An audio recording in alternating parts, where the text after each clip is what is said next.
Yo, what is going on YouTube? It is your boy GZTV. We are back with another video.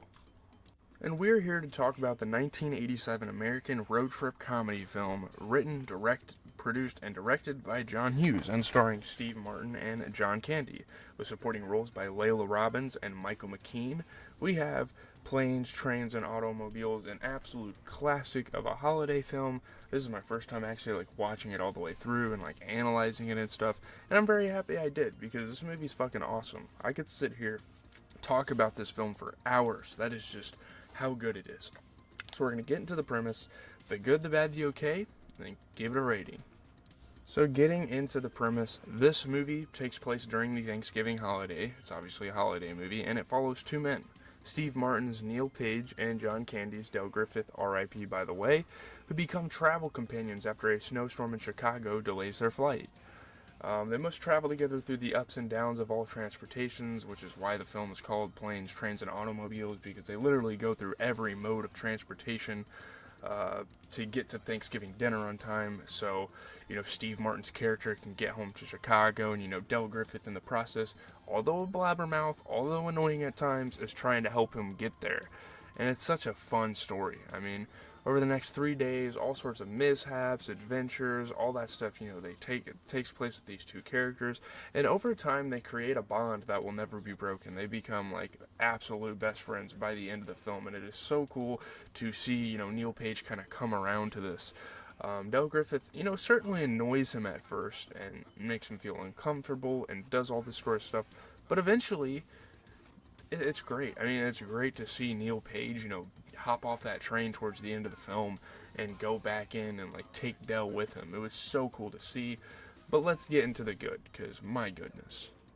So starting with the good, where do I begin? I mean, there's some pretty decent comedic aspects in this movie. And honestly, this is one of those movies that as it goes on and you're getting accustomed to the story, it just gets more and more funny. There's just more and more humorous moments, more, opportunity for that they completely, execute. So it's great. Funny scene after funny scene, once this movie really kicks into gear and you realize their situation. So, a guy having connections because he sold shower rings to people. Oh, I know this motel manager, I sold them shower rings. Also, Dell selling the rings and saying they're autographed or that they're healthy. It's so funny. There's so many moments. How do you do, ma'am? My name is Del Griffith. I'm with the American Light and Fixture Company, Jewelry Division, and I've got the deal of a lifetime for you. Do you have a minute? And I also really love how these two characters find a way to mesh together, despite being two polar opposites. It's great. Neal is the stern businessman who needs to get to his family for Thanksgiving, and then you get Dale Griffith, who's this chubby, goofy, kind of slob, kind of gross at times.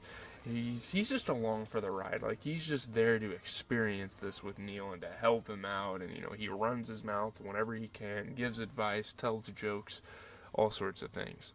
So, the scene where Neal explodes is great for these characters and their relationship with each other. It's definitely one of my favorite moments of the movie. It's great. I mean, there's a lot of humanity in this film as well. Most comedy, there's a decent amount of comedies that can't really find that heart, can't find that emotional ground. And, the movies that do find that are where we get great comedies, where so many of these comedies excel, is that they find a way to teach a lesson, they find a way to create relationships, genuine, passion.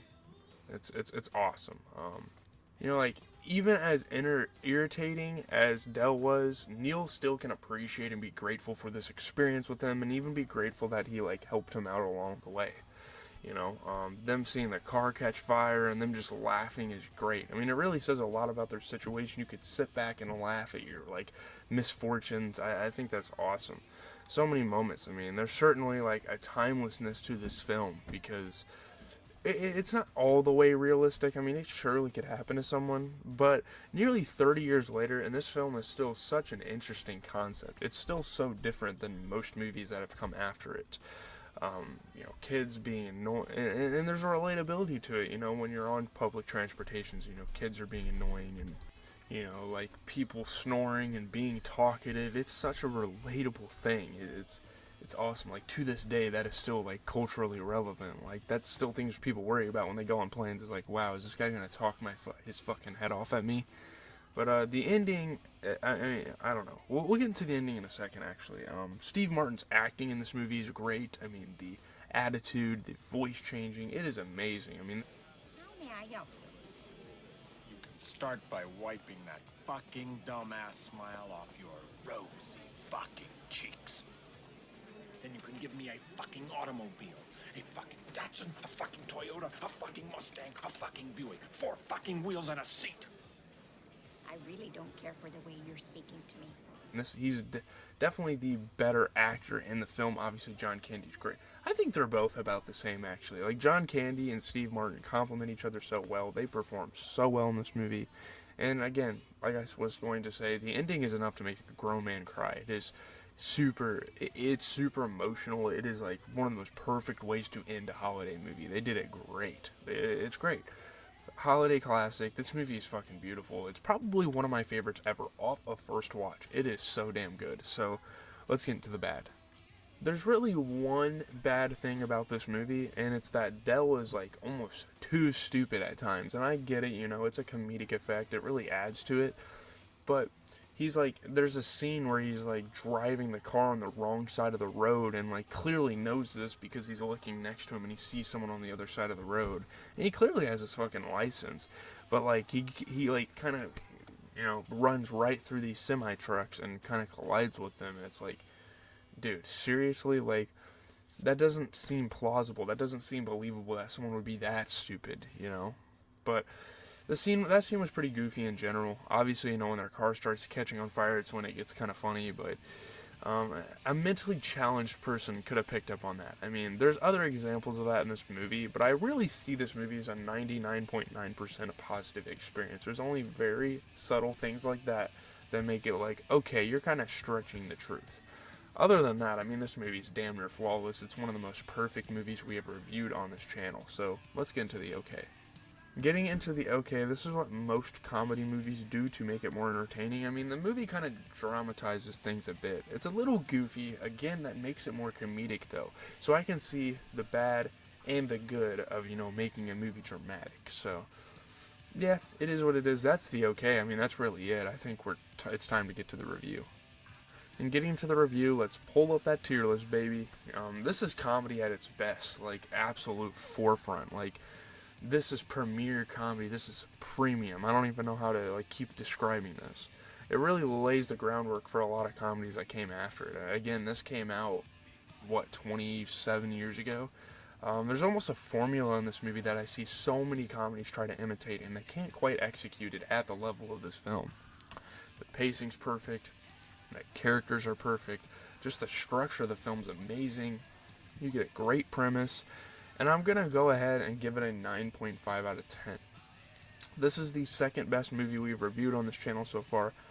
You could definitely argue this is better than John Wick 4.